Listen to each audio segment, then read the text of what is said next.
3:15 p.m. this afternoon. What? Flooding caused by excessive rainfall continues. Where? A portion of central North Carolina, including the following counties, Harnett and Wake. When? Until 3:15 p.m. Impacts, flooding of rivers, creeks, streams, and other low-lying and flood-prone locations is imminent or occurring. Numerous roads remain closed due to flooding. Additional details, at 12:53 p.m., local law enforcement reported continued flooding and road closures across southern Wake County and northern Harnett County.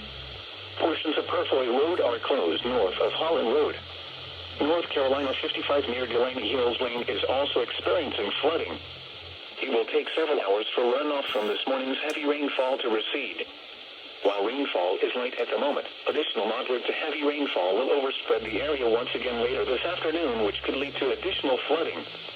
Some locations that will experience flooding include Garner, Fuquay-Varina, Holly Springs, Duncan, Raven Rock State Park, and Lake Benson. http://www.weather.gov/safety/flood turnaround. Don't drown when encountering flooded roads. Most flood deaths occur in vehicles. Please report observed flooding to local emergency services or law enforcement and request they pass this information to the National Weather Service when you can do so safely.